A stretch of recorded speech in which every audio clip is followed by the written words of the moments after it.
आपने असंख्य लेक्चर लिए हैं, बहुत सारे, लेकिन जो 10 दिन का मॉड्यूल है उसमें फैकल्टी आते हैं, पढ़ाते हैं और पढ़ा के चले जाते हैं।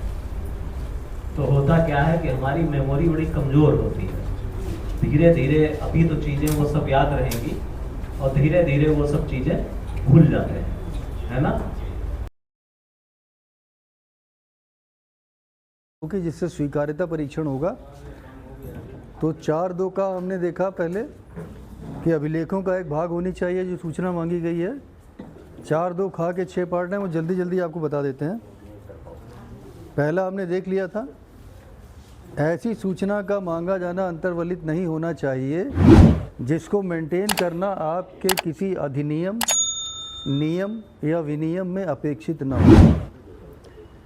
आगे कहा गया कि उपलब्ध सूचना के आधार पर व्याख्या करना, विश्लेषण करना, अर्थ बताना, आशय बताना, ये अंतर्वलित नहीं होना चाहिए।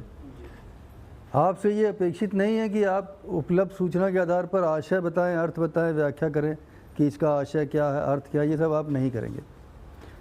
काल्पनिक सूचना का मांगा जाना अंतर्वलित नहीं होना चाहिए। 2 एग्जाम्पल मैंने आपके सामने रखे भी काल्पनिक सूचना। प्रश्न क्यों, जिसके द्वारा किसी कार्य के किए जाने या न किए जाने के औचित्य की मांग की गई, जब तक कि वो आपके अभिलेखों का एक भाग ना हो। अर्थात यदि क्यों का उत्तर आपके अभिलेखों में है कि आपने ऐसा क्यों किया और ऐसा क्यों नहीं किया, अगर आपके अभिलेखों में क्यों का उत्तर है तो आप उसकी छाया प्रति कराएंगे, दे देंगे। कि यहाँ पे तात्पर्य ये है कि जो जन सूचना अधिकारी है वो अपने मन से, अपने अंदाजे से, अपने इमेजिनेशन से, अपनी कल्पना से क्यों का उत्तर नहीं देंगे। यदि फाइल में है तो फोटोकॉपी कराएंगे और दे देंगे। सूचना इतनी विशाल नहीं होनी चाहिए कि जिसको संकलन करने में, उपलब्ध कराने में आपके लोक प्राधिकरण के संसाधन, अब संसाधन क्या है आपके, नंबर 1 आपके वित्तीय संसाधन, नंबर 2 आपके मानव संसाधन, ह्यूमन रिसोर्सेज, इसकी तो बड़ी कमी है आजकल, बहुत शॉर्टेज है स्टाफ की, और नंबर 3 आपका समय, सबसे इम्पॉर्टेंट है, सबसे कीमती आपका है समय। तो अगर ये गैर अनुपातिक रूप से विचलित हो जाए जिसके कारण आपके लोक प्राधिकरण, देखिए आरटीआई की लैंग्वेज में डिपार्टमेंट ऑर्गेनाइजेशन नहीं कहते हैं, लोक प्राधिकरण कहते हैं। तो जिसके कारण आपके लोक प्राधिकरण का दक्ष प्रचालन या एफिशिएंट ऑपरेशन प्रभावित हो जाए, यानी सूचना इतनी ज़्यादा है कि जिसको संकलन करने में, उपलब्ध कराने में आपका वित्तीय संसाधन बहुत ज़्यादा लग जाए, या मानव संसाधन, आपके पास 2 आदमी का स्टाफ है, 1 महीने पता चला उसी में लग गए, तो आपके ऑफिस में काम कैसे होंगे। ठीक, अगर वो गैर अनुपातिक रूप से विचलित हो तो आप 4.2 खा 5 के अंतर्गत मना कर सकते हैं। इसके अलावा ऐसी सूचना जिसको प्राप्त करने के लिए आरटीआई से भिन्न कोई व्यवस्था बनी हुई है तो वो आरटीआई से नहीं मिलेगी। एक एग्जांपल देता हूँ कि मैं ISO 9001 का लीड ऑडिटर हूँ। तो पिछले दिनों मुझे एक दायित्व दिया गया कि जनपद महाराजगंज की 4 तहसीलों का मुझे इंस्पेक्शन करना था। तो जब हम सदर तहसील पहुँचे तो वहाँ की SDM साहिबा मुझे लेकर के इंस्पेक्शन कराने के लिए जब चली, तो एक जगह हम रुके, वहाँ लिखा था यहाँ खतौनी मिलती है। तो हम वहाँ रुके, हमने कहा कैसे मिलेगी, तो उन्होंने कहा कि सर ये छोटा सा एक फॉर्म है, इसको भर दीजिए और 15 रुपये नकद जमा कर दीजिए, और फ़ौरन वो छाप करके खतौनी दे देते थे। तो क्योंकि खतौनी प्राप्त करने के लिए एक व्यवस्था बनी हुई है तो वो आरटीआई से नहीं मिलेगी। ठीक उसी प्रकार से जैसे रेवेन्यू कोड है, SDM की, ADM की, DM की, मंडलायुक्त की, बोर्ड ऑफ रेवेन्यू, उसमें नकल प्राप्त करने के लिए एक प्रक्रिया बनी हुई है, तो वो आरटीआई से नहीं मिलेगी। 4.2 खा 6 में यही कहा गया। अब आप अपने यहाँ देख लीजिए, क्या कोई ऐसी चीज़ें हैं जिसका पेमेंट करके वो मिलती है, तो वो आरटीआई से नहीं मिलेगी। 4.2 गा में ये कहा गया कि जो आवेदन पत्र है, आवेदन पत्र की जो भाषा है उसमें 500 से अधिक शब्द नहीं होंगे। कैसे काउंट करेंगे, सेवा में छोड़ दीजिए, विषय छोड़ दीजिए, महोदय महोदया छोड़ दीजिए, अब गिनना प्रारंभ करिए और भवदी भवदिया से पहले रुक जाइए। जो बॉडी ऑफ द लेटर है उसको काउंट करेंगे। ये 500 से ऊपर नहीं होना चाहिए। ठीक है, अगर है तो आप कहेंगे कि आपके आवेदन पत्र में 500 से बहुत अधिक शब्द हैं, अतः उत्तर प्रदेश सूचना का अधिकार नियमावली 2015 के नियम संख्या 42(ख)(6) के अनुसार कार्रवाई संभव नहीं। देखिए इसका भी प्रारूप है, अगर आप सूचना दे रहे हैं तो उसका प्रारूप है 5, और अगर आप सूचना देने से मना कर रहे हैं तो उसका प्रारूप है 7। ये सारे प्रारूप हम शेयर कर देंगे, ठीक है। और शुल्क बताने का प्रारूप है 6। एक रजिस्टर आपको मेंटेन करना होता है, जिसको PIO रजिस्टर भी कहते हैं, उसका प्रारूप है 3। अगर आप अब तक आपके यहाँ रजिस्टर नहीं मेंटेन हो रहा है तो वो रजिस्टर जितने PIO हैं उतने रजिस्टर बनने चाहिए, ठीक है। अब ज़रा ये फ्लो देख लीजिए अंतरण के बारे में। अंतरण के बारे में कहा गया है कि यदि किसी अन्य पब्लिक अथॉरिटी की सूचना की एप्लीकेशन आपके पास आ जाती है तो आप मना मत करिए, 5 दिन के अंदर उस दूसरे लोक प्राधिकरण को अंतरित कर दीजिए, 5 दिन के भीतर। मान लीजिए PWD के बारे में या विकास प्राधिकरण की सूचना आपके यहाँ एप्लीकेशन आपके यहाँ आ गई, ठीक, तो आवेदन पत्र दाखिल हुआ और पहुँच की जांच करेंगे। पहुँच की जांच मतलब आपके यहाँ है या नहीं, उपयुक्त PA मतलब पब्लिक अथॉरिटी की जांच करें कि राज्य विद्युत उत्पादन निगम का है कि नहीं है। कहीं मान लीजिए UPPCL का है तो पब्लिक अथॉरिटी UPPCL हो गई, ठीक है, या ट्रांसमिशन है वो हो गया, जो भी। अगर आपका नहीं है तो आप 5 दिन में अंतरण कर देंगे। अंतरण का प्रारूप होता है 4। प्रारूप 4 का कवरिंग लगाएंगे और उसे अंतरित कर देंगे। शुल्क का अंतरण नहीं होगा, आप बता देंगे कि शुल्क मिल गया। कब अंतरण करें? जब आवेदन में मांगी गई सूचना किसी अन्य लोक प्राधिकरण से संबंधित हो। आवेदन प्राप्ति के 5 दिन के भीतर संबंधित लोक प्राधिकरण को अंतरित कर देंगे और इसका पृष्ठांकन आप आवेदक को भी कर देंगे ताकि आवेदक को भी सूचना मिल जाए कि अब वो उसे संपर्क कहाँ करना है। अब आते हैं प्रकटन से छूट। अधिनियम में धारा 8 और धारा 9, इसको ज़रा ध्यान से जल्दी से देख लेते हैं। 8(1) में A से लेके J तक 10 प्रकार की सूचनाएं प्रकटन से मुक्त हैं, तो वो जल्दी से देख लें, ठीक है। इसमें मैं फटाफट आपको बता देता हूँ, इसमें आगे शॉर्ट में अगर हमने लिख रखा नहीं तो हम ऐसे ही बता देते हैं आपको। सबसे पहले राष्ट्रीय सुरक्षा, ठीक, जो सूचना देश की सुरक्षा, सेना, परमाणु ऊर्जा या विदेशी संबंधों को नुकसान पहुंचाए, ये पूर्णतः छूट प्राप्त है। न्यायालय द्वारा प्रतिबंधित यदि किसी सूचना के लिए किसी न्यायालय ने स्पष्ट रूप से मना किया है या उसको प्रकट करने से न्यायालय की अवमानना हो सकती हो तो उसका प्रकटन नहीं होगा। अब अगर न्यायालय ने मना किया आप दे देंगे तो अवमानना तो हो ही जाएगी। संसदीय विशेषाधिकार, जिसके प्रकटन से संसद या राज्य विधानमंडल के विशेषाधिकार का हनन हो, जिसको हम अंग्रेजी में कहते हैं ब्रीच ऑफ प्रिविलेज। ये है व्यावसायिक गोपनीयता, ऐसी सूचना जिसके व्यापार रहस्य, बौद्धिक संपदा, जिसके प्रकटन से किसी थर्ड पार्टी, तृतीय पक्ष की प्रतिस्पर्धात्मक स्थिति को नुकसान हो, वो नहीं देंगे, ठीक। अच्छा, इसके अलावा भी कुछ चीज़ें हैं, जैसे ऐसी सूचना जो वैश्वासिक संबंधों के आधार पर है। विश्वास में वैश्वासिक संबंधों के कुछ उदाहरण हैं। संबंधों की वो कैटेगरी अंग्रेजी में कहते हैं फिड्यूशरी रिलेशनशिप, संबंधों की वो कैटेगरी जो विश्वास पर आधारित है, जैसे एडवोकेट और क्लाइंट का रिलेशन, डॉक्टर और पेशेंट का रिलेशन, बैंक और उनके कस्टमर्स का रिलेशन, इनकम टैक्स डिपार्टमेंट और उनके टैक्स पेयर्स का रिलेशन। ये कुछ चंद उदाहरण हैं वैश्वासिक संबंधों के। अगर आपके पास जैसे आप और आपके कस्टमर्स का रिलेशन, ये भी वैश्वासिक संबंध है। हालांकि आपके कस्टमर तो सीधे होते नहीं हैं, वो UPPCL के होते हैं, ठीक, तो ये भी उदाहरण है। अच्छा, विदेशी सरकार से, अगर विदेशी सरकार से विश्वास के अधीन कोई सूचना प्राप्त हुई है उसका प्रकटन नहीं होगा। जांच में बाधा, ऐसी सूचना जिसके प्रकटन से इन्वेस्टिगेशन, आपके यहाँ इन्वेस्टिगेशन तो होता नहीं है लेकिन आपके यहाँ इंक्वायरी होती है, इंक्वायरी जो है इन्वेस्टिगेशन में सम्मिलित है, तो आपके यहाँ अगर जांच प्रगति पर है, जांच चल रही है और कतिपय सूचनाओं के प्रकटन से जांच में बाधा हो सकती है, जांच प्रभावित हो सकती है प्रतिकूल रूप से, तो उसका आप प्रकटन नहीं करेंगे। या प्रोसिक्यूशन ऑफ ऑफेंडर्स, यानी अभियोजन पर प्रभाव पड़े, आप क्या मैक्सिमम इसी की सूचनाएं आती हैं व्यक्तिगत। कोई व्यक्ति का केस अगर चल रहा है अनुभाग में, हाँ, और वो व्यक्ति उससे रिलेटेड कोई RTI डाल रहा है अपने खुद, देखिए खुद के लिए हमने जब आपको DP पढ़ाया, उसको आरटीआई की आवश्यकता नहीं है। अगर मेरे खिलाफ जांच चल रही है और मुझे कुछ ऐसे डॉक्यूमेंट चाहिए जो मुझे स्वयं को निर्दोष साबित करने के लिए आवश्यक, तो मुझे बिना आरटीआई के मुझे वो मिलने चाहिए, है ना। ये तो डीपी में ही प्राविधान है। अब व्यक्तिगत सूचना मैंने देखा कि मैक्सिमम आप ही के यहाँ ये सब तो मांगा ही नहीं जाता, मांगा जाता व्यक्तिगत, इसकी प्रॉपर्टी बताओ, इसकी डिग्री लाओ, इसका ये लाओ वो लाओ, यही होता है ना। मैंने शक्ति भवन में देखा एक साहब को वो पूरा एक छपाए हुए थे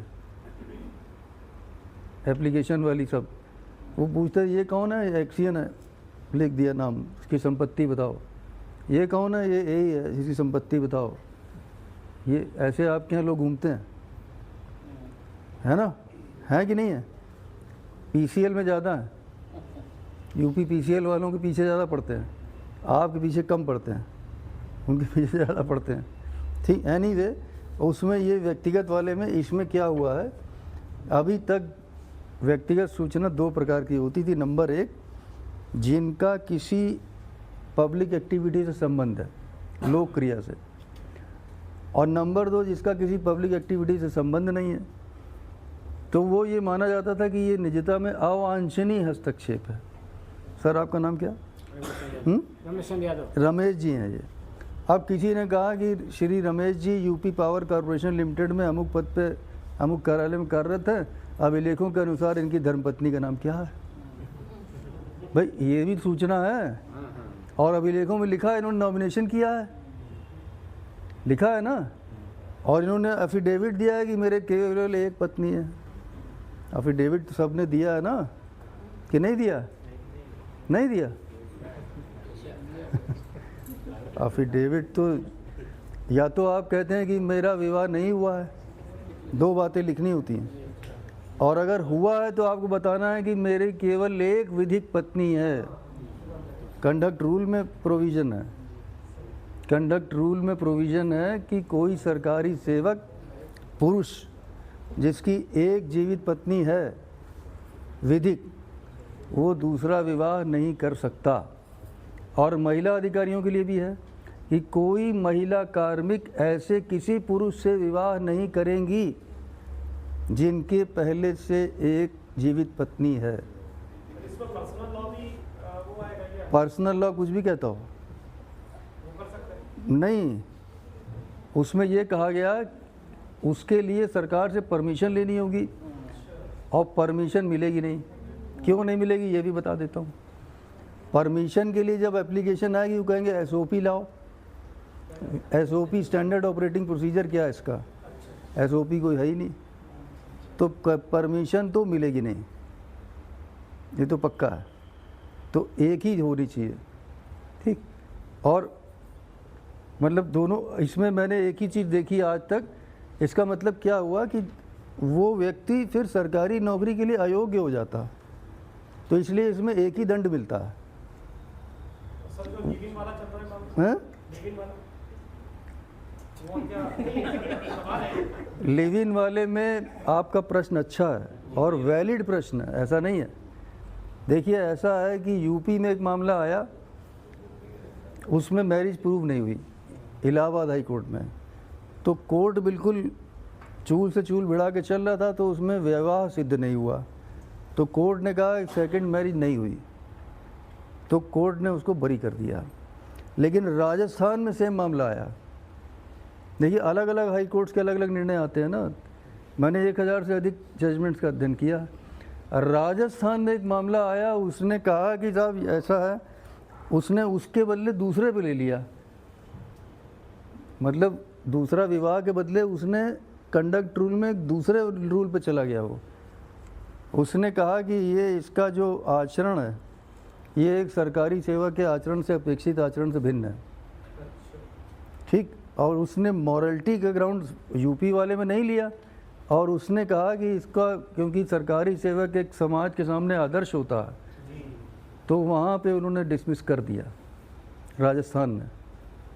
और तो सुप्रीम कोर्ट में अभी तक कुछ ऐसा हुआ नहीं है, अगर कुछ होगा तो वो तो फिर पत्थर की लकीर हो जाएगा। लेकिन ये मान के चलिए कि ये कुछ चीज़ें ऐसी होती हैं जो नैतिक रूप से गलत होती हैं, कानूनी रूप से सही होती हैं। ठीक है, नैतिकता अलग है और कानून अलग है, लेकिन हमारा ये प्रयास होना चाहिए कि हम नैतिक और कानूनी दोनों रूप से सही हों। प्रयास यही होना चाहिए। नैतिकता भी एक आवश्यक चीज़ है, और नैतिकता भी देखिए ये परमानेंट चीज़ नहीं है। नैतिकता क्या होती, व्हाट इज़, देखिए एक होता है मॉरल, एक होता है ethics. Is there any difference between morality and ethics? कोई अंतर है? मॉरलिटी और एथिक्स में कोई फ़र्क है? कोई बच्चा बता सकता? एनीबडी? देखिए एक बात की हम क्षमा मांग लें कि हम अधिकारियों को नहीं पढ़ाते हम तो बच्चों को पढ़ाते हैं, इसलिए हमारे मुंह से बच्चा ही निकलता। ठीक है, और मेरी एज के हिसाब से मुझे कहने का राइट भी है। ठीक है, इसलिए इसको बुरा न मानिएगा। ठीक, एनीवे, आप में से कोई भी मॉरलिटी और एथिक्स में क्या फ़र्क है? देखिए फ़र्क ये है कि समाज जिसे सही मानता है वो मॉरल है, और समाज जिसे गलत मानता है वो इमॉरल है। ये तो हुआ मॉरलिटी। एथिकल क्या है? ऑर्गेनाइजेशन जिसे सही मानता है वो एथिकल है, और ऑर्गेनाइजेशन जिसे गलत मानता है वो अनएथिकल है। यानी मॉरलिटी का संबंध समाज से है और एथिक्स का संबंध आपकी संस्था से है। दोनों चीज़ें अलग अलग हो गई ना। सर कोई चीज़ मॉरल होते हुए भी अनएथिकल हो सकती है? हाँ हो सकती, क्यों नहीं हो सकती। जनरली ओवरलैपिंग होता है, लेकिन अलग हो भी सकता है। अब जैसे समाज हमारा जो है, कोई एक भारतीय समाज नाम की कोई चीज़ मतलब कह तो सकते हैं, लेकिन हमारे अंदर पूरा एक बड़ा नेटवर्क है अजीब सा, कि ये समाज, ये समाज, ये समाज, ये समाज, ऐसे करके बड़े बड़े तमाम तरह के समाज हैं हमारे यहाँ। बड़ा हेट्रोजेनस है कि नहीं है ना। तो अगर हम ओवरऑल ले लें, भारतीय समाज को ले लें, तो एक ज़माने में सती प्रथा तो मॉरल थी, क्योंकि समाज सही मानता था। जो समाज सही माने वो मॉरल है। यस और नो? मैंने कहा ना, ये परमानेंट नहीं होता। जो कल इमॉरल था वो आज मॉरल है, जो आज मॉरल है हो सकता कल इमॉरल हो जाए। तो उस दौर में कोई ये कल्पना नहीं कर सकता था कि किसी का पति की मृत्यु हो जाए और वो साथ में जले ना। ये कल्पना से परे था कि हाउ इज़ इट पॉसिबल, ये कैसे हो सकता। लोग नशीली दवाएं खिला रहते थे, उसको जो है बेहोशी की हालत में रखते थे, सती माता की जय करते रहते थे, और उसको नशे की हालत में जो है उसके चिता पे बांध देते थे साथ ही में। और जब उस लेवल की हीट आती थी, चाहे जितना बेहोश हो आदमी, वो उठ के भागती थी, तो हमारे शूरवीर पुरुष ढोल बजाते रहते थे और बांस बल्ली लिए खड़े रहते थे, उसको ठेल ठाल के उसको ज़बरदस्ती जलाव के मार डालते थे। और उनको ये भी एहसास नहीं होता था कि वो मर्डर करके आ रहे हैं। देवर मर्डरर्स। उनको ये एहसास भी नहीं था कि हमने कुछ गलत किया। वो समझते थे कि हमने धर्म ध्वजा बहुत ऊंची कर दी है। और घर पे जब लौटते थे तो घर की महिलाएं ही उनकी सेवा शुश्रूषा करती थी कि भैया बहुत अच्छा काम करके आ रहे हो। उनको एहसास तक नहीं था कि वो मर्डरर बन चुके हैं। तो राजा राम मोहन राय आए तो क्या कहते ही सब मान गए थे क्या? उनको भी बहुत मार खानी पड़ी होगी, जूते खाए होंगे, और क्या क्या अपमान सहा होगा, सब कुछ प्रताड़ना भी हुई होगी। एकदम आसानी से थोड़ी हो गया। और दूसरे अंग्रेज़ों का भी साथ मिल गया था उनको। अगर अंग्रेज़ों के साथ नहीं मिलता तो शायद वो ना कर पाते, है ना। एनीवे, आज की डेट में आज कोई कल्पना कर सकता है इसकी? आज कोई इसे मॉरल कहेगा? उस समय मॉरल था, आज नहीं है। और जब हमारे यहाँ बहु विवाह प्रथा थी भारत में, हम लोग एक धर्म विशेष के लिए कहते हैं साहब 4 होती हैं, ये होता वो होता। अरे भाई, जो सबसे पुराना धर्म यहाँ का है उसमें तो गिनती ही नहीं थी। हम लोग बड़ी जल्दी भूल जाते हैं। ये तो भारत रत्न बाबा साहब डॉक्टर भीमराव रामजी अंबेडकर का गिफ्ट है भारत की महिलाओं को। अगर उन्होंने ये कानून न बनाया होता तो आज भी हो रही होती। आज हम समझते हैं कि हाँ ये अभी अमरोहा का केस है कि नहीं नहीं, वो सब अभी भी हो जाते हैं, लेकिन तब जो कानून नहीं था उसके पहले तो, अब हमें लगता है कि शायद ये हिंदू मैरिज एक्ट में शुरू से ही ऐसे है, शुरू से ऐसे थोड़ी, तो 1952 से आया, 52 के बाद। और उस समय भी बड़ा हल्ला हंगामा हुआ कि ये हमारे धार्मिक मामलों में हस्तक्षेप है। एक करपात्री जी महाराज थे, उन्होंने बहुत आंदोलन भी किया नेहरू जी के खिलाफ, फूलपुर से चुनाव भी लड़े, हालांकि वो हार गए, लेकिन आंदोलन तो हुआ था। अगर उनको थोड़ा समय और मिल गया होता तो शायद उन्होंने सबके लिए कर दिया होता, ये तो ईश्वर ने उनको समय नहीं दिया। ठीक, एनीवे ये सब चलता रहता कि ये सब वर्ल्ड कीप्स चेंजिंग, समय समाज बदलता रहता है। तो जो आज मॉरल समझा जाता है कल को हो सकता है इमॉरल समझा जाए। ठीक, आज भी जैसे लिव इन आपने नाम लिया, कानून ने तो कुछ नहीं कहा, लेकिन समाज के हिसाब से तो वो ठीक नहीं है। तो हमारा ये प्रयास होना चाहिए कि केवल कानून के न देखें, और हमारा जो कंडक्ट रूल्स कहते हैं, तो राजस्थान कोर्ट ने ये कहा कि ये इमॉरल है और उसको डिसमिसल का ऑर्डर हुआ। तो ये ध्यान रखना चाहिए कि मोरालिटी का भी ध्यान रखें। ठीक, अलग अलग कोर्ट्स के अलग अलग निर्णय हो सकते हैं। ठीक, तो व्यक्तिगत के मामले में ही ज़्यादा एप्लीकेशन आती हैं और इसमें संशोधन हो गया। एक नया अधिनियम आया, DPDP act 2023, digital personal data protection act 2023। ठीक, इसमें जो है अब जो 2 प्रकार की सूचनाएं थी, एक जिनका लोकक्रिया से संबंध है, एक जिनका लोकक्रिया से संबंध नहीं है, अब वो सब खत्म हो गया, वो पूरा पैराग्राफ मिट गया, केवल एक लाइन है, information which relates to personal information. तो अब केवल पर्सनल देखते ही हम मना कर देंगे, क्योंकि DPDP एक्ट में जो जुर्माना है, RTI में जुर्माना कितना है? 25,000 रुपये व्यक्तिगत होता है, मेरे वेतन से कटता है। DPDP एक्ट में अंदाज़ा लगा सकते हैं कितना होगा? वो व्यक्ति पर नहीं होता, संस्था पर होता है।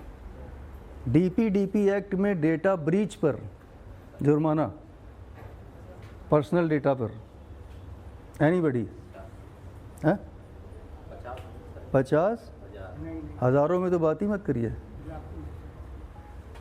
और इसके आगे बढ़िए, आप बताइए मैडम, कितना आप DP सेक्शन कितना हो सकता? एनी गेस आपके साथ में आप लाखों में भी ना बात करिए करोड़ों में बात करिए। चलिए, टाइम लग रहा है। अधिकतम होता है 250 करोड़ रुपए,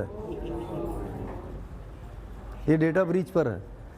तो अब आपको बहुत सावधान रहना है। 250 crore is the maximum, 250 crore तक।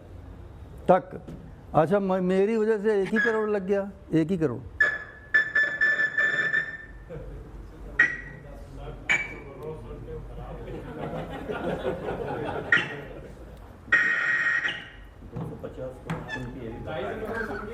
एनीवे देखिए, मेरी वजह से 1 ही करोड़ लग गया, या मेरी वजह से 50 लाख ही लग गया, तो क्या मेरा डिपार्टमेंट उसे छोड़ देगा, मुझे छोड़ देगा? तो आपको यहाँ बहुत अब सावधानी बरतनी है। तो सेक्शन 81J DPDP 2023 के बाद सबसे महत्वपूर्ण परिवर्तन है, व्यक्तिगत सूचना अब पूर्णतः संरक्षित का मतलब आप तब देंगे जब आयोग कहे या कोई कोर्ट कहे, तब तक दीजिएगा मत। मतलब ये है कि रमेश सर की वाइफ का नाम नहीं बताना है। रमेश सर की वाइफ का नाम नहीं बताना है। वो तो पहले भी नहीं बताना था, क्योंकि इसका लोकक्रिया से संबंध नहीं है। तो 2 कैटेगरी थी ना, क्योंकि इनकी वाइफ का नाम क्या है, इस सूचना का इनकी पब्लिक एक्टिविटी से कोई संबंध नहीं है।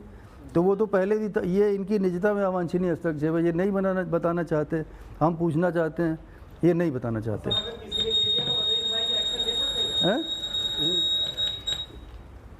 हाँ बोलिए। अगर किसी ने दे दिया कि वाइफ का नाम, तो रमेश भाई एक्शन ले सकते हैं उस पे? बिल्कुल ले सकते हैं, बिल्कुल ले सकते हैं। और मिनिमम नहीं है, मैक्सिमम है। हाँ हाँ बोलिए। न्यूनतम कुछ नहीं है ना, अधिकतम ये डेटा ब्रीच पे हैं। हाँ वहाँ 0 से लेके 250 करोड़ तक। यार इसमें तो कुछ, अब तो इसी के साथ ही चलना पड़ेगा जैसा ये कर रहा। कॉपीराइट यदि किसी व्यक्ति में सन्निहित है तो उसका प्रकटन नहीं होगा, और कॉपीराइट यदि राज्य में है तो उसका प्रकटन वो जनता का है। मान लीजिए आप में से कोई पीएचडी कर रहे हैं और आपने जो है अपनी थीसिस की एक कॉपी सूचनार्थ अपने विभाग को दे दी, तो उस पर कॉपीराइट किसका है? उस पर कॉपीराइट किसका है? व्यक्ति का है, तो उसका प्रकटन नहीं होगा, उसका प्रकटन नहीं होगा। पावर कॉरपोरेशन लिमिटेड ने, पीछे से सेल निकाल दीजिए उसके, पावर कॉरपोरेशन लिमिटेड ने एक स्टडी कराई, उस पे कॉपीराइट किसका है? पावर कॉरपोरेशन का है, अर्थात राज्य का है, तो वह जनता का है। ये बात क्लियर हो गई कॉपीराइट के बारे में। This is section 9। सेक्शन 9 आपने समझ लिया। अब आते हैं, एक सेक्शन 24 भी है। 24 में एग्जम्प्टेड ऑर्गेनाइजेशंस हैं, ये अभी थर्ड पार्टी थोड़ी देर में देखते हैं। 24 में ये कहा गया कि सरकार को ये अधिकार है कि उनके कार्य क्षेत्र में जो सिक्योरिटी एंड इंटेलिजेंस ऑर्गेनाइजेशंस आती हैं, एक अधिसूचना जारी करके उनको आरटीआई की परिधि से बाहर कर सकते हैं। आप उत्तर प्रदेश के बारे में जान लीजिए, पुलिस विभाग का एक छोटा सा हिस्सा आरटीआई से बाहर किया गया। कौन सा? सबसे पहले है अभिसूचना शाखा, जिसको हम कहते हैं इंटेलिजेंस ब्रांच। दूसरा है सुरक्षा शाखा, सिक्योरिटी ब्रांच, विशेष कार्य बल या एसटीएफ, और प्रांतीय सशस्त्र पुलिस बल यानी पीएसी। इतना पुलिस का हिस्सा बाहर है, बाकी पूरा पुलिस आता। इसके अलावा सतर्कता विभाग और उसके संगठन अर्थात सतर्कता अधिष्ठान, विजिलेंस। बस यूपी में ये 2 बाहर हैं, पुलिस का छोटा सा हिस्सा और विजिलेंस। आपको इसलिए बताया कि वो तो नहीं देंगे, लेकिन मान लीजिए विजिलेंस डिपार्टमेंट ने आपसे कुछ कम्युनिकेशन किया और वो व्यक्ति वहाँ ना जा कर के आपके यहाँ आ गया, उस पत्र की कॉपी मांग रहा है, तो वो तो नहीं देंगे, आप भी नहीं देंगे। ठीक है, दिस इज सेक्शन 24। अब आते हैं थर्ड पार्टी के बारे में। अगर थर्ड पार्टी इंफॉर्मेशन देने का आपने निर्णय लिया, ये निर्णय आप 5 दिन में लेंगे। अगर लिया, देखिए अब ये वैसे बहुत कम होगा क्योंकि आपके सामने डीपीडीपी एक्ट है, आप तो मना ही कर देंगे।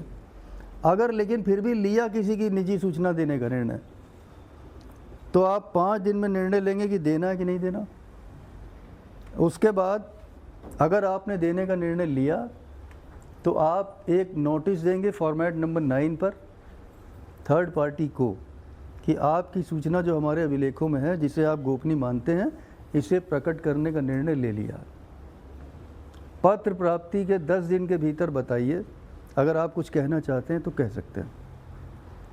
अधिकांश मामलों में थर्ड पार्टी मना करेगी, वो जो भी उत्तर दे, प्रत्यावेदन आए, विचार, आप अपने निर्णय पर पुनर्विचार करेंगे और विचार करने के बाद 2 ही निर्णय हैं, प्रकट करना है या नहीं करना है। यदि अब आपने निर्णय बदल दिया, यानी अब आपने निर्णय कहा कि नहीं प्रकट करना, तो आप मूल आवेदक को बता देंगे, वो अपनी अपील में जाएगा। परंतु यदि आपने निर्णय लिया कि नहीं प्रकट तो करना ही है, तो आप थर्ड पार्टी को एक पत्र लिखेंगे आपके प्रत्यावेदन पर विचार किया गया और सम्यक विचारोपरांत निर्णय लिया गया कि आपकी सूचना प्रकट कर दी जाएगी। यदि आप मेरे इस निर्णय से असहमत हों तो पत्र प्राप्ति के 30 दिन के भीतर प्रथम अपीली प्राधिकारी, आपके डिपार्टमेंट में जो अपीलेट अथॉरिटी नामित हो, इनके समक्ष प्रथम अपील प्रस्तुत कर सकते हैं। इस लेवल पे बेहतर होता है अपील के लेवल पे कि सुनवाई का अवसर दे दें। अवसर देना, बाध्य नहीं करना। आए ना आए, प्रत्यावेदन दे, जो भी करें, निर्णय फिर वही 2 हैं, देना है या नहीं देना। अब यदि आपने निर्णय लिया कि नहीं देना है तो आप मूल आवेदक को बता देंगे, वो अपनी अपील में जाएगा।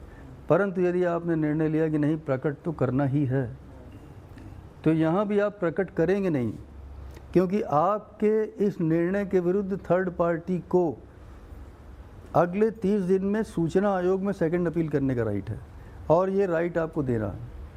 आप ठीक वैसे ही लिखेंगे और इस बार सूचना आयोग का पता बताएंगे। सूचना आयोग में सुनवाई होगी, उनका जो निर्णय हो उसे शिरोधार्य कर लीजिए। अगर वो कहते हैं प्रकट कर दीजिए तो कर दीजिए, और मना करते हैं तो मत दीजिए। तो अगर आप कोई सूचना प्रकट करने का निर्णय लेते हैं तो आयोग तक की प्रक्रिया चलाइए। अपने मन से अगर आप थर्ड पार्टी इन्फॉर्मेशन दे देंगे, निजी सूचना, तो आप परेशानी में पड़ सकते हैं। उसी को तो नोटिस दे रहे हैं हम जी। ठीक, अब सब कुछ हो चुका है, अब आपको सब जानकारी है क्या देना है क्या नहीं देना है। ठीक, अब शुल्क की गणना करनी है। देखिए, आवेदन शुल्क 10 रुपये था। A3 या A4 साइज़ का पेपर है तो 2 रुपये प्रति पृष्ठ है। CD में अगर दे रहे हैं तो 50 रुपये है। अगर निरीक्षण करने आया है तो उत्तर प्रदेश राज्य में पहला घंटे का निःशुल्क है। सेंट्रल गवर्नमेंट में पहले घंटे का 10 रुपया होता है। उत्तर प्रदेश राज्य में नहीं, सॉरी उल्टा बोल गए, उत्तर प्रदेश राज्य में पहले घंटे का 10 रुपया और उसके बाद के प्रत्येक 15 मिनट का 5 रुपया, ये निरीक्षण का शुल्क है। और अगर CD में इंफॉर्मेशन है तो 50 रुपये प्रति डिस्क। और BPL के लिए छूट है, BPL से किसी प्रकार का कोई शुल्क नहीं लिया जाएगा। ये उत्तर प्रदेश राज्य के लिए शुल्क है। ये अमाउंट कैश में भी दे सकते हैं? हाँ, कैश में भी दे सकते हैं। ठीक, अब आते हैं आवेदन का निस्तारण। अगर आप सूचना दे रहे हैं तो आप प्रारूप 5 पर देंगे, और अगर मना कर रहे हैं तो आप प्रारूप 7 पर देंगे और एपिलेट अथॉरिटी के बारे में विवरण देंगे। आंशिक स्वीकृति धारा 10 होती है। मान लीजिए कोई एक नोट शीट है या एक पेपर है, इसमें 4 पैराग्राफ्स हैं, 4 में से एक पैराग्राफ दे नहीं है, बाकी 3 पैराग्राफ दे हैं, तो उसको छिपा के बाकी 3 पैराग्राफ देंगे। ठीक है, इसको कहते हैं आंशिक प्रकटन। ये सेक्शन 10 में आता है। तो आप बताएंगे कि हमने एक पैराग्राफ छिपा लिया है, इस वजह से छिपाया, और इसकी स्वीकृति हमने इस अधिकारी से ले ली है। ये पूरा बता करके आप मना कर सकते हैं। ट्रांसफर किया गया और वो मान रहा है कि किस आधार पर मेरा ट्रांसफर किया गया है, और नहीं, वो तो आप बताएंगे ना।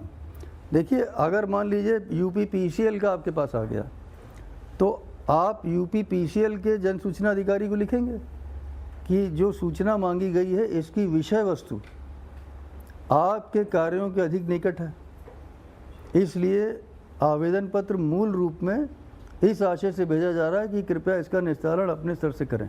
और पृष्ठांकन आप आवेदक को करेंगे तो वो कारण तो पढ़ ही लेगा।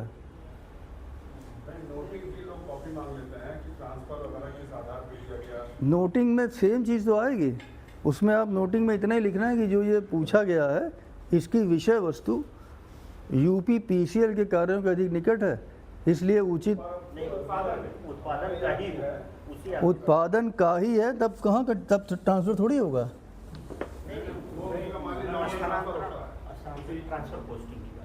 ट्रांसफर पोस्टिंग के किस कारण से किया गया, उसके खिलाफ कुछ कार्रवाई चल रही थी, हाँ, उसका ट्रांसफर कर दिया गया। देखिए, अब इसमें भी देखिए, अगर जांच चल रही है और जो आपने कारण लिखा है उसकी वजह से जांच प्रभावित हो सकती है, तो आप बता देंगे कि इससे जांच प्रभावित हो सकती है। अतः सेक्शन 81I 81H के अनुसार कार्रवाई संभव नहीं है। नहीं सर, अगर जांच भी नहीं चल रही है और वो ट्रांसफर पॉलिसी के अंतर्गत भी नहीं आ रहा है, कारण से उसका ट्रांसफर कर दिया जाता है, तो क्या वो तो ट्रांसफ़र प्रशासनिक आधार पे किया गया होगा ना। प्रशासनिक कार्य? हाँ, तो मतलब एक नॉर्मल ट्रांसफर हो रहा है, उसमें लिख के आ रहा है कि निगम हित में या जो भी हाँ, तो वो निगम हित में लिखा है, वो नोटशीट दे दीजिए आप। दे दीजिए।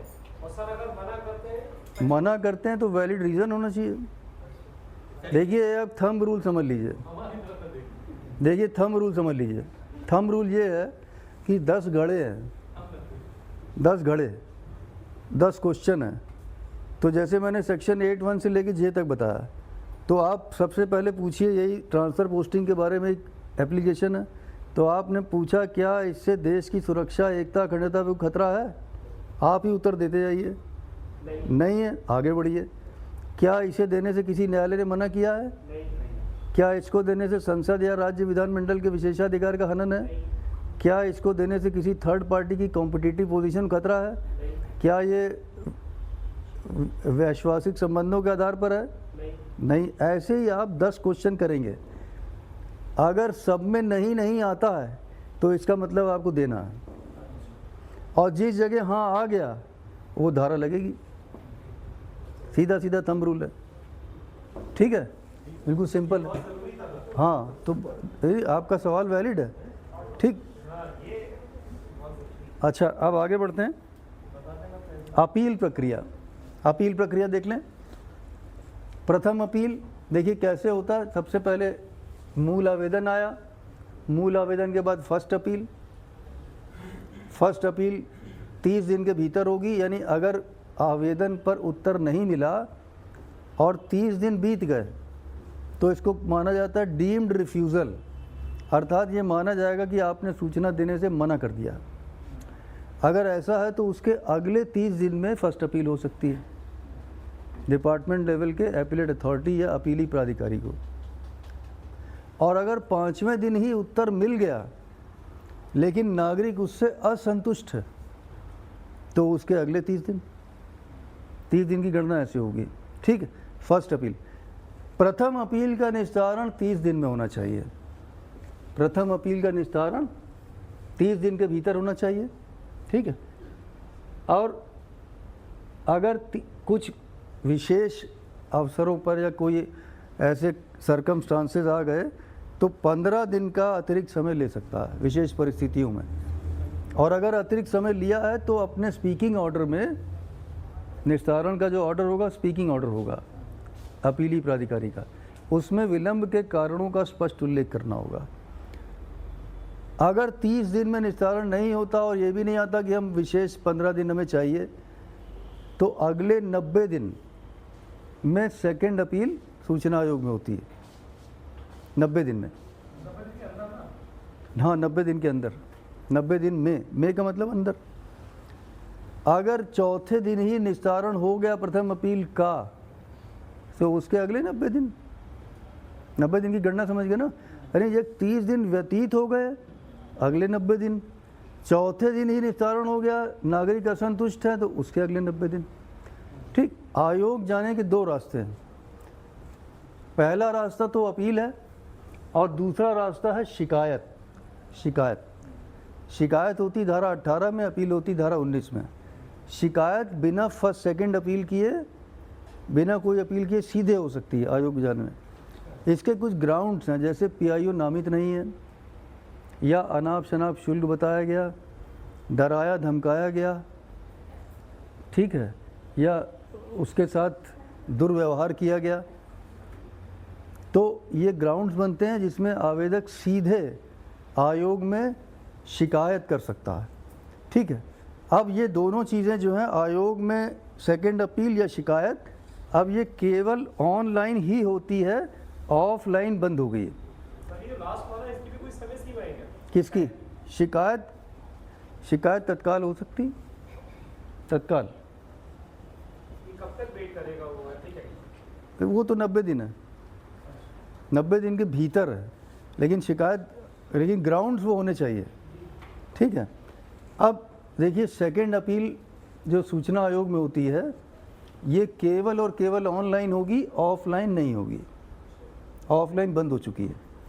अब फर्स्ट एपीलेट अथॉरिटी के आदेश से 90 दिन के भीतर यूपीएसआईसी के पास, और अगर विलंब हो जाता है 90 दिन के भीतर तो वो उनको विलंब माफ़ करने का अधिकार है। अगर पर्याप्त कारण बताए जाते हैं कि साहब कोरोना हो गया था, गांव में महामारी हो गई थी, आग लग गई थी, बीमार हो गया था, घर में कोई दुखद घटना हो गई थी, दुर्घटना हो, कुछ भी जिन्हें वो पर्याप्त मानते हैं, तो डिले कंडोनमेंट हो सकता है, ठीक है। कहाँ करेंगे? केवल ऑनलाइन यूपीएसआईसी पोर्टल पर।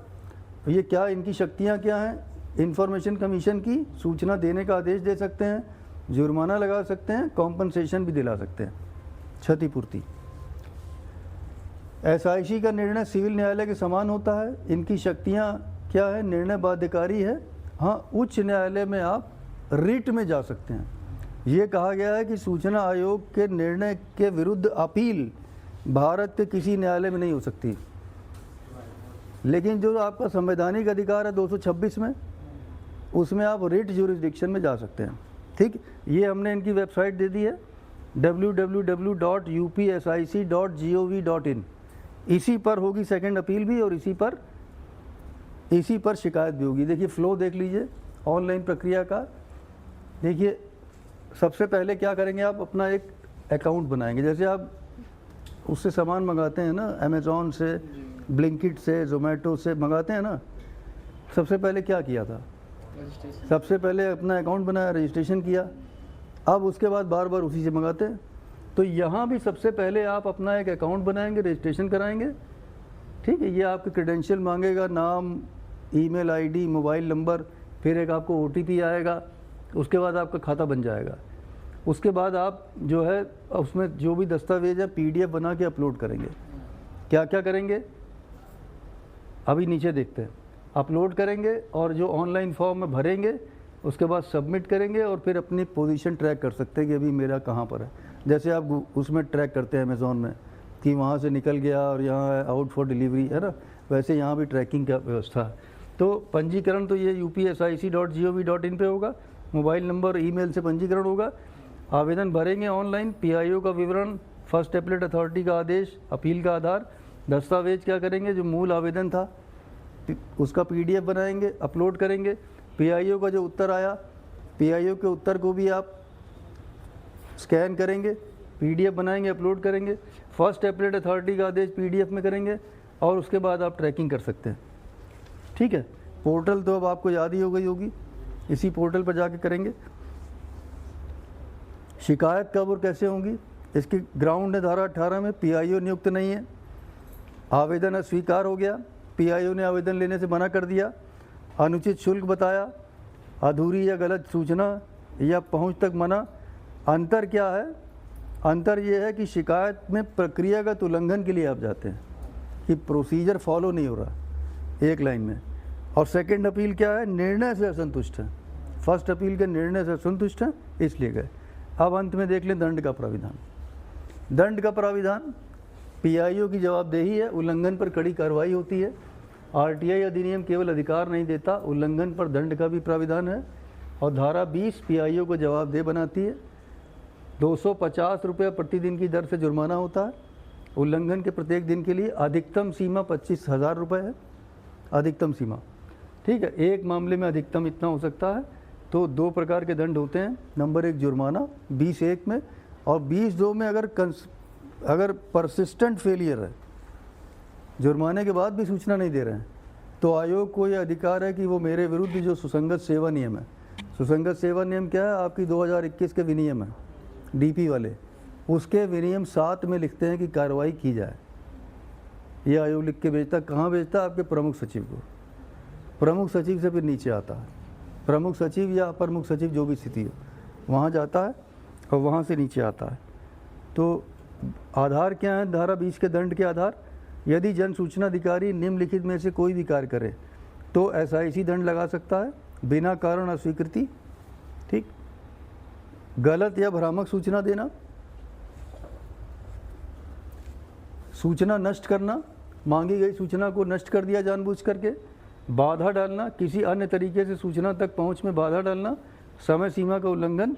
तो स्टेट इंफॉर्मेशन कमीशन को ये साबित करना होगा कि देखिए एक बात और भी कही है, उसमें लिखा है जानबूझकर।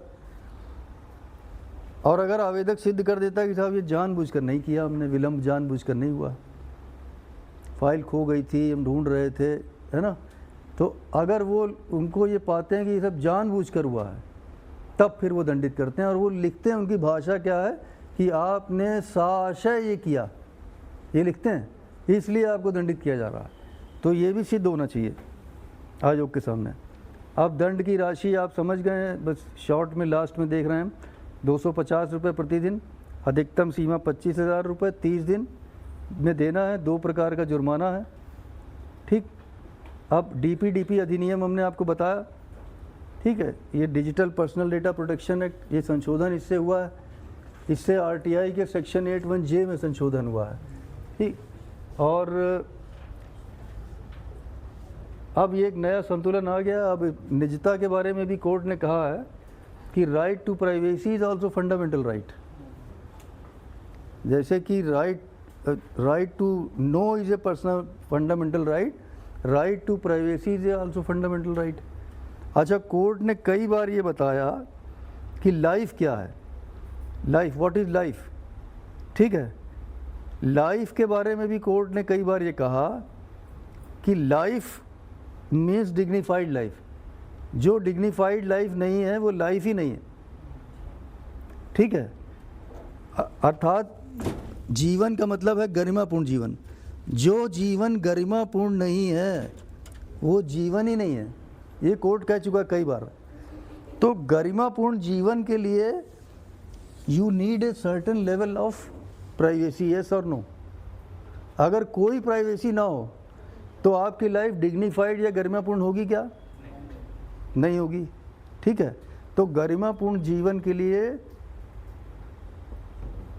निजता आवश्यक है। तो निजता को जीवन के बराबर कह दिया गया, 21 से डिराइव हो रहा है। तो अच्छा ये बताइए, राज्य क्या मेरे जीवन पर अंकुश लगा सकता है? जीने का अधिकार मुझसे छीन सकता है राज्य? हाँ या ना? छीन सकता है। कोई भी फंडामेंटल राइट एब्सोल्यूट नहीं है। No fundamental right is absolute, there are some reasonable restrictions. हर फंडामेंटल राइट में एक रीजनेबल रिस्ट्रिक्शन लगी है। अर्थात जो आज़ादी हमको मिली है, जो आज़ादी मिली है वो एब्सोल्यूट फ्रीडम है क्या? अगर एब्सोल्यूट फ्रीडम हो जाएगी तो जिसकी लाठी उसकी भैंस, जिसकी लाठी उसकी भैंस। तो हमें जो स्वतंत्रता मिली है वो मर्यादित स्वतंत्रता है। जिन बच्चों ने वहाँ गाली बकी वो फ्रीडम ऑफ एक्सप्रेशन में आती है क्या? नहीं। क्योंकि आप 19(2 अगर देखेंगे, 19(2 उसमें लिखा है कि क्या नहीं बोलना है। तो आपकी बात भी सही है, जिसकी लाठी उसकी भैंस, क्योंकि जो नहीं हो जाएगी, अभी नहीं है। अगर रीजनेबल रिस्ट्रिक्शन ना हो, जैसे हमने कहा बोलने की आज़ादी, कुछ भी बोलो तो आदमी कुछ भी बोलने लगेगा। लेकिन 19(2 में अगर आप जाएंगे तो वहाँ लिखा है कि बोलने की आज़ादी, तो फिर क्या नहीं बोलना है वो भी लिखा है। उसमें लिखा है कि जिससे देश की एकता, अखंडता, संप्रभुता खतरा हो वो नहीं बोलना है, जिससे अपराध की प्रवृत्ति को बढ़ावा मिले ऐसा नहीं बोलना है। और एक बात और लिखी है, उसमें लिखा है कि मॉरलिटी को ध्यान में रखते हुए बोलना है। ये लिखा है, आप पढ़िएगा ना 19(2। जो बोले जाते हैं उस पर कार्रवाई नहीं होती। किस पे है? नहीं नहीं नहीं नहीं, वो जो कह रहे हैं वो सही कह रहे हैं। देखिए ऐसा है कि जो लोग संसद के अंदर बोलते हैं ना वो बाहर नहीं बोलते। नहीं नहीं, अब ये अंदर जो भी कार्रवाई होगी कोर्ट के जुरिडिक्शन से बाहर है। अब देखिए कोई चीज़ परफेक्शन नहीं हो सकता ना, परफेक्ट तो भगवान ही है। अंदर फ्लोर पे जो कार्रवाई हो रही है उसका राइट किसको है? स्पीकर को है। वो एक्शन लेता है, स्पीकर एक्शन ले सकते हैं। स्पीकर कभी कभी निलंबित कर देते हैं। अंदर एक जेल भी होती है। कभी स्पीकर जो है वो अंदर एक दिन की अंदर की जब तक चलेगा सत्र तब तक ये होगा, ये कर सकते हैं स्पीकर। लेकिन अंदर जो फ्लोर पे काम हो रहा है उस पे कोर्ट कुछ नहीं कर पाता, कोर्ट के जुरिडिक्शन के बाहर है। सदन के बाहर, सदन परिसर के बाहर, सदन परिसर में पूरा होल्ड स्पीकर का है।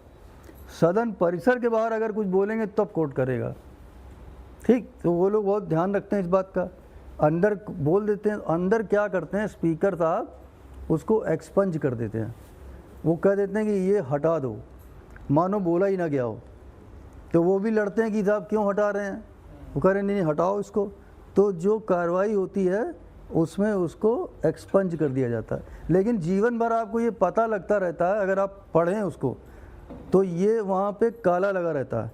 इसका मतलब यहाँ कुछ इसने गलत शब्द बोले थे, ये रिकॉर्ड तो रहता है, लेकिन क्या बोले थे वो छिपा लिया जाता है। एकदम से गायब नहीं होता, मतलब वो लिखा जाता है, लिख के उस पर कालिक पोत दी जाती है।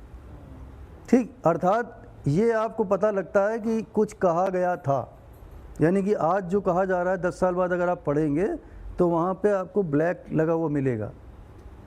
ठीक, जिसमें स्पीकर कहते हैं कि इसको कार्रवाई से हटाओ, तो हटाने का मतलब एकदम ये नहीं कि वहाँ से हटा ही देते हैं, ऐसा नहीं करते। वो पूरा आता है, उस पर ब्लैक लगा दिया जाता है, उससे ये पता लगता है कि इस आदमी ने कुछ अपशब्द कहे थे, इतना रिकॉर्ड तो रहता है। तो वो यही करते हैं, जो इन्होंने आपने कहा कि वो हटा देते हैं कार्रवाई से, वो यही करते हैं। तो ये भी कम नहीं होता, ये भी उस सांसद के लिए एक अपमानजनक बात है कि इसने कहा था और हटाया गया, और वो आजीवन वहाँ पे काला निशान लगा रहता है। वो मतलब उस काले निशान को आप कलंक भी कह सकते हैं, वो कलंक का टीका तो रहता है। यानी ये जनता देख सकती है इन्होंने कुछ ऐसा कहा जिसको छिपाना पड़ा, ये रहता है। ठीक है, तो इन बातों का मतलब बोलने की आज़ादी में भी जो अभी लोग तरह तरह की चर्चा हो रही है उस पर सोशल मीडिया पे, ये तो फ्रीडम ऑफ एक्सप्रेशन है, गाली बकना भी फ्रीडम ऑफ एक्सप्रेशन है। तो अगर आप 19(2) पढ़ें तो उसमें लिखा है कि मॉरलिटी, बोलने की आज़ादी का मतलब ये नहीं कि इमोरल बोलूँ, उसमें लिखा है मॉरलिटी का ध्यान रखते हुए बोलना है। तो अब आप अंदाज़ा लगा लीजिए गाली बकना मॉरल है कि नहीं है। इस पर अलग बहस हो सकती है, कुछ लोग हो सकता है देश में कहने वाले मिल जाएं कि मॉरल है साहब। अब एक जगह साहब टीवी पे वो हो रही थी, एक साहब जो हमारी एज के थे उन्होंने कहा कि साहब ऐसा है कि जो हमारी जनरेशन है बड़ी दोगली है, गाली बकती है लेकिन सामने नहीं बकती, साधु बन के खड़ी हो जाती, पीछे से गाली बकती है। आपकी था बढ़िया, आप जो कुछ सामने एक दूसरे बराबर कर रहे हो। तो उसमें एक युवा ने ही उत्तर दिया, मज़े की बात है कि बूढ़े ने उत्तर नहीं दिया, एक युवा लड़की ने उत्तर दिया। उन्होंने कहा साहब ठीक है ये होता है, लेकिन ये मर्यादा है, ये शर्म है, ये मर्यादा है, ये सभ्यता है। देखिए कहीं पे आप देखिए एक लड़के कुछ बात कर रहे हैं, कभी उनको आदत पड़ जाती है, उनके कुछ जो है तकिया कलाम हो जाते हैं मुंह से निकलने वाले, तो वो तुरंत कहते हैं 1 मिनट रुको, लेडीज़ बैठी हैं कमरे में मत बोलो, कहते हैं कि नहीं कहते। तो ये मर्यादा है। या बुज़ुर्ग बैठे हैं तो कह रहे देखो दादाजी बैठे हैं, उनके एज के लोग बैठे हैं, चुप हो जाओ। या बच्चे बैठे हैं तो भी कहते हैं फालतू मत बोलना। तो यही कर लो यार, ये भी तो नहीं किया ना। उन्होंने तो और ज़्यादा बोला, पब्लिक देख के, कैमरा देख के। कम से कम आप अकेले में अपने दोस्तों के साथ गाली गलौज कर रहे हो, चलो ठीक है, लेकिन जो आपसे बड़े हैं या जो आपसे छोटे हैं या जो आपके माता पिता के बराबर हैं या महिलाएं हैं, उनके सामने तो ना बोलो। यही क्या कम है, इतना ही कर लो, कम से कम मर्यादा का तो ध्यान रखो। हाँ या ना। अब देखिए अब मुझे याद है हम छोटे थे, कुछ लोग सिगरेट पीते थे, तो जैसे हमने देखा कि हमारे पापा बड़े हैं तो अब सिगरेट हाथ में है, तो वो क्या करते थे कि ये ऐसे पी रहे हैं ऐसे, तो वो ऐसे कर लेते थे, यूँ दिखाई दे रहा है लेकिन वो छिपा रहे हैं। तो ये भी एक सम्मान है, ये सर नो है कि नहीं है। ये भी तो कि मेरे सामने ये ऐसे पीछे हाथ कर लिया, ये कर लिया, मतलब कि ये कर दिखा रहे हैं कि भाई आपके सामने हम नहीं करेंगे। तो दीज आर, और ये सब सम्मान देने के तरीके हैं। पता तो है कि ये हमारा छोटा भाई पीता है, लेकिन बड़े भाई के सामने वो ऐसे कर लेता है, चलो यही ठीक। तो कम से कम यही कर लिया होता तो भी हम कहते हैं कि मर्यादा का पालन हो रहा है। दूसरे शब्दों में जो सबसे बढ़िया तरीका है कि ऐसी आदत रखे ही ना आदमी, ये आदत ही ना आए, तो कहीं भी मुंह से अब शब्द नहीं निकलेंगे। बेस्ट तरीका तो यही होता है। हम तो लोगों को ये भी कहते हैं कि आप मुख्यमंत्री जी का नाम लेते हैं तो आप हर जगह माननीय मुख्यमंत्री जी कहिए, आपको आदत ही पड़ जाए, ताकि कहीं भी आपके मुंह से गलत निकले ही ना।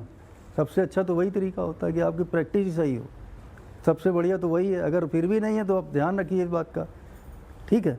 और जो स्वतंत्रता हमें मिली है, ये मर्यादित स्वतंत्रता हमें मिली है, अमर्यादित स्वतंत्रता हमें नहीं मिली है। और मर्यादा कहाँ है, जो भी फंडामेंटल राइट हैं उसमें रीजनेबल रिस्ट्रिक्शन है। हम जिसकी बात कर रहे थे जीने का अधिकार, उसमें भी रीजनेबल रिस्ट्रिक्शन है। तो मैं ज़रा बोल देता हूँ अंग्रेज़ी में और हिंदी में। आर्टिकल 21 उसमें कहा है नो पर्सन। अच्छा, जो फंडामेंटल राइट हैं वो 3 तरीके से हैं। कुछ फंडामेंटल राइट नागरिकों को हैं, जो 19 है वो सिटीजन्स के लिए है। सिटीजन का मतलब सिटीजन ऑफ इंडिया। कुछ अधिकार व्यक्तियों को हैं, व्यक्तियों का मतलब वो देशी भी हो सकता है, विदेशी भी हो सकता है। तो ये 21 जो है ये व्यक्तियों को है, पर्सन, विदेशी को भी ये राइट है। तो no person shall be deprived of his life और पर्सनल लिबर्टी एक्सेप्ट, अब यहाँ एक्सेप्शन आ गया, except according to the procedure establish by law. Hindi में किसी व्यक्ति को उसके जीवन और स्वतंत्रता से तब तक वंचित नहीं किया जाएगा, तब तक, कब तक, जब तक कि विधि द्वारा स्थापित प्रक्रिया पूरी न कर ली जाए। यानी विधि द्वारा स्थापित प्रक्रिया पूरी करने के बाद जीवन पर अंकुश राज्य लगा सकता है। जैसे आपने अजमल कसाब को जानते हैं ना, उसके जीवन पर अंकुश लगाया, लेकिन पहले क्या हुआ, पहले विधि द्वारा स्थापित प्रक्रिया पूरी हुई। आपने निर्भया के दरिंदों के जीवन पर अंकुश लगाया, पहले क्या हुआ, पहले प्रोसीजर इस्टेब्लिश्ड बाय लॉ, विधि द्वारा स्थापित प्रक्रिया पूरी हुई। तो आपने जहाँ भी देखा पहले विधि द्वारा स्थापित प्रक्रिया पूरी होती है तब उसको टांगा जाता। ठीक, अगर एब्सोल्यूट हो जाए तब तो हो ही नहीं पाएगा। तो कोई भी फंडामेंटल राइट, यहाँ तक कि जीने का अधिकार भी एब्सोल्यूट नहीं है। राज्य एक सीमा के बाद उस पर कार्रवाई कर सकता है। तो यही अभिव्यक्ति की आज़ादी के लिए भी यही है। उसके लिए आप 19(2) देखिए, 19(2) आप गूगल तो मौजूद है, तो आप लिखिए article 19(2) of constitution of India, उसको पूरा पढ़ लीजिए हिंदी में अंग्रेजी में। तो वहाँ लिखा, मोरालिटी के बारे में लिखा हुआ है, स्पीच के बारे में, ठीक है ना। तभी तो FIR दर्ज हो रही है, गाली देने में हो रही है ना। तो वो क्योंकि मोरालिटी की बात, वहाँ मोरालिटी भंग हुई है, वहाँ मोरालिटी भंग हुई है, इसलिए FIR हो रही है। ठीक, अब लेकिन जो उसमें माइनर हैं, माइनर के लिए उन्होंने कह दिया कि भाई ना करिए, लेकिन माइनर के लिए क्या है, अगर माइनर अगर मान लीजिए हत्या कर दे तब क्या होगा। देखिए माइनर कुछ भी कर दे तो उसको मैक्सिमम सज़ा 3 साल हो सकती है बस। ठीक, माइनर जो भी कर दे मैक्सिमम सज़ा 3 साल हो सकती है। जो निर्भया के दरिंदे थे उसमें जो सबसे खतरनाक दरिंदा था वो माइनर था उस समय। ठीक, उसको केवल 3 साल सज़ा हुई, बाकी सब टांगे गए। और जो सबसे खतरनाक था वो माइनर था, उसको उसका नाम भी नहीं बताना होता, उसका नाम छिपाया जाता है। उसको 3 साल हुई और वो इस समय देश में कहाँ है ये केवल वो पुलिस वाले जानते हैं और कोई नहीं जानता। ना उसका नाम जानते हैं, ना वो कहाँ गया, कोई नहीं, किसी को नहीं पता। तो माइनर का तो मैक्सिमम 3 साल है, कुछ भी कर दे वो। अब वो एक लड़की की जिसकी बहुत चर्चा थी, उसके बारे में पहले बताया गया कि वो 25 साल की है, अब आ गया कि वो कह रही मैं मात्र 15 साल की हूँ। ठीक, अब उसमें एक नया पेंच आ गया, वो कह रहे हैं कि जो लड़की थी गाली देने वाली वो दूसरी थी और जो माफ़ी मांगने वाली है वो अलग है। ये भी तो आ रहा है ना, उसके लोग प्रूव कर रहे हैं, कह रहे हैं इसके दांतों के बीच में नीचे वाले गैप है, उसके दांत बराबर थे। अभी तो पुलिस जाने क्या थी कार्रवाई, वो तो वही जाने। सोशल मीडिया के हर बात पे भरोसा भी नहीं किया जा सकता। ये नहीं कहा सकता कि जो सोशल मीडिया पे आ रहा है वो सही है, लेकिन फिर भी अगर माफ़ी मांगी जा रही है तो हम तो इतना जानते हैं कि सुबह का भूला अगर शाम को घर लौट आता है तो उसको भूला नहीं कहते। अगर कोई क्षमा याचना करता है तो जो भारत की परंपरा है उसको क्षमा कर देना चाहिए। ठीक है, तो सर ये कार्टूनिस्ट जो होते हैं, हाँ, अभी जो जनता मंतर में देखा गया है कि माननीय हमारे प्रधानमंत्री जी के खिलाफ उन्होंने बनाया, बहुत आपत्तिजनक बना। हाँ हाँ क्या वो भी इसी की कैटेगरी? हाँ, बिल्कुल है, बिल्कुल है। उनको उनके तो हो ही रही है FIR उनको। और अभी चर्चा में गाली का है यार वो लिखित गाली है, वो भी तो गाली है। जो अश्लील टाइप से प्रदर्शित किया तो वो भी तो गाली, एक्सप्रेशन तो है ही है ना, एक्सप्रेशन। उसमें 19(2) में गाली वर्ड नहीं लिखा है। एक्सप्रेशन क्या है, एक्सप्रेशन मौखिक होता है, लिखित होता है, कई टाइप से होता है एक्सप्रेशन।